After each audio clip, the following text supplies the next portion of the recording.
తడిచిపోయినాయి ధాన్యం. అంటే ఇక్కడ కొనుగోలు కేంద్రాలు లేకపోవడం వల్ల వాళ్ళకు తడిచిపోయిన ధాన్యాన్ని వీళ్ళు దళారులు ఏం చేస్తారంటే తక్కువ రేటు కొంటున్నారు. ఇప్పుడు ప్రభుత్వమే ఇంతకుముందు మొక్కజొన్న కొనుగోలు కేంద్రాలు ఏర్పాటు చేసింది. కాబట్టి ఖచ్చితంగా ఇంతకుముందు మేము ఫైట్ చేసినాం సార్ బాగా. మొక్కజొన్న కొనుగోలు కేంద్రాలు ఖచ్చితంగా ఈ ప్రాంతంలో ఏర్పాటు చేయాలి. మొన్న వర్షాలకు కూడా ఈ ప్రాంతంలో బాగా వర్షాలు పడినాయి సార్. మొత్తం పంటలంతా కూడా నాశనం అయిపోయింది. అధికారులు ఎక్కడ ఏ రైతు నష్టపోయారు అనేది ఇంతవరకు కూడా మీకు క్లుప్తంగా సమాచారం ఇవ్వాలి. వాస్తవం అది. ఈ మొన్న జరిగినటువంటి వర్షాల్లో నందికొట్టు నియోజకవర్గంలో భారీ వర్షాలు పడినాయి.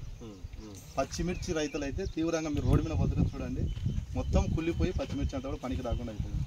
కాబట్టి వాళ్ళ నష్టపరిహారం కోసం వాళ్ళు అప్లై చేసుకున్నారు. వాళ్ళకి ఏ ఎకరా ఎంత అనేటువంటిది పూర్తి సమాచారం చేయలేదు సార్. అది కూడా చేయలేదు. మేము అడిగినాం సార్, ఏడీ గారిని కూడా అడిగాము. మీరు నష్టపరిహారం ప్రభుత్వం ఇస్తూ ఉంటుంది కదా, ఎంతవరకు మీరు ప్రభుత్వానికి సరెండర్ చేశారని. కాబట్టి అది కూడా లేదు. ముఖ్యంగా ఏమంటే సార్ మీకు ప్రధాన సమస్య ఏమంటే ఎరువులు. ఇప్పుడు మనకి యూరియా కానీ డిఏపి కానీ ఈ నియోజకవర్గంలో మీరు రైతు సేవా కేంద్రాలు ఉన్నాయి కదా, చూడండి ఎక్కడ కూడా అందుబాటులో లేదు ఎరువులు. మనం ఊకే పేరుకు అవి కేంద్రాలుగా ఉన్నాయి కానీ ఒక్క బస్తా ఎరువు లేకపోవడం వల్ల ఉన్నాయి సార్. సొసైటీలో దొరకడం లేదు సార్. గతంలో గత ప్రభుత్వంలో కూడా ఈ ఆర్బీకేలకు వచ్చేటువంటి ఎరువులంతా కూడా మీకు ఆల్రెడీ అప్పుడు ఒకటి కంప్లైంట్ చేశారు. ఇప్పుడేమంటే డిఏపి లేదు, యూరియా లేదు, మొత్తం బ్లాక్ మార్కెట్లోనే. దాదాపు యూరియా సంచి 260 ఉంటే 330 నుంచి 350 రూపాయల వరకు దాదాపుగా వారానికి 2 రేక్స్ అన్నా పంపిస్తాం. ఎస్ సార్, మీరు విజిట్ చేయండి పోయేటప్పుడు రోడ్డు మీద ఎక్కడన్నా. ఆర్ఎస్కేలు అసలు ఏమి రిక్వైర్మెంట్ సార్ కూడా రివ్యూ చేస్తున్నారు. లేదనేటువంటి మీకు ఎందుకంటే ఇప్పుడు ప్రజెంట్ అవసరం కాబట్టి దగ్గర దగ్గర 1900 వచ్చింది ఆల్మోస్ట్ మీకు వారానికి 2 పంపిస్తూనే ఉన్నాం. చాలా సఫిషియెంట్ స్టాక్ ఉంది యూరియా. ఇప్పుడు డిఏపి అనుకోండి, అచ్చంగా డిఏపి కోసం మీరు ఎదురు చూడక్కర్లా. కాంప్లెక్స్ గోల్డ్ అని ఉన్నాయి, దానికి ఆల్టర్నేట్ ఉంది, యూరియాకి ఆల్టర్నేట్. అవి ఎక్కడ పోతున్నాయి అయితే తెలియదు కానీ రైతులకైతే జిల్లాలోనే ఉన్నాయి. మేము పరిశీలి చేస్తాం, తొందరగా పంపించండి. ఇంకోటి షాపులలో ఒక్కొక్క బస్తా మీద 50 నుంచి 100 రూపాయల వరకు ఎక్కువ తీసుకుంటున్నారు సార్. మీరు ఒకసారి చెక్ చేయండి మీకు, ఎందుకంటే మేము ప్రూఫ్గా చెప్తున్నాం కాబట్టి చెప్తున్నాను. నేను చెప్తాను. సార్ అదేవిధంగా ఇంతకుముందు గత ప్రభుత్వం టీడీపీ ప్రభుత్వంలో రైతులకు యంత్ర పరికరాలతో పాటుగా స్ప్రింక్లర్లు తర్వాత పైప్స్ 90% సబ్సిడీ మీద ఇచ్చింది గత 5 సంవత్సరాల పరిపాలన.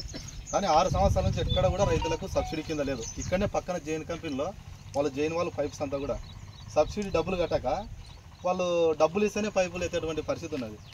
కాబట్టి ఇది ప్రధాన, ఎందుకంటే యంత్రాలు ట్రాక్టర్లు కానీ మైక్రో ఇరిగేషన్ సంబంధించి ఇంతకుముందు గ్రూప్లోకి ఇస్తున్నారు సార్. అలాంటిది వద్దు సార్ దయచేసి. గ్రూప్లోకి లేకుండా వ్యక్తిగతంగా రైతు ఎవరైతే ఉన్నారో వారికి డైరెక్ట్ యంత్రాలు ఇవ్వండి సార్. ట్రాక్టర్ కానీ లేకపోతే ఇంకా గతంలో ఇచ్చారు కదా సార్. ఇవల్ల నేను చెప్పేటివన్నీ కూడా రైతుల సమస్యలే. కొంచెం మీరు ఈ వల్ల కూడా టేకప్ చేసి గవర్నమెంట్కి రెఫర్ చేస్తారనేటువంటి చేస్తున్నా సార్. మా వినతి పత్రం కూడా చదవండి. ఖచ్చితంగా ఆ సమస్యలను మీరు పరిష్కారం చేయండి సార్. నకిలీ విత్తనాలకు అడ్డగా నందికొట్కూరు ఉంటుంది ఇంతకుముందు నుంచి కూడా. అలాంటిది లేకుండా ఒక్కసారి చర్య తీసుకోండి. బాగానే ఉందంటే ఇప్పుడు వర్షాలు బాగున్నాయి సార్ ఈ సంవత్సరం.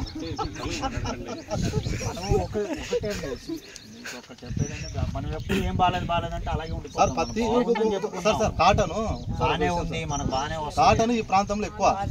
మిడ్తూరు మండలంలో కాటన్ తప్ప వేరేది పండించారు.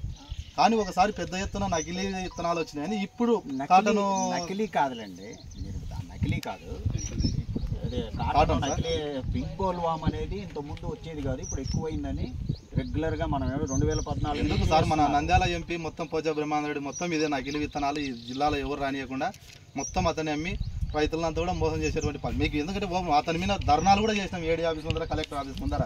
ఇప్పుడు ఏదైనా ప్రభుత్వం మారిందని సైలెంట్గా ఉంటాడేమో కానీ గతంలో మొత్తం చేసినటువంటి ఆ రైతులకి వచ్చిన ఇదేంటంటే ఇది కాదు. రైతులు చెప్పడం ఏంటంటే 6 క్వింటాల్ కంటే ఎక్కువ రావట్లేదండి. 6 క్వింటాల్స్ వస్తే మనకి లాభదాయకం కాదు.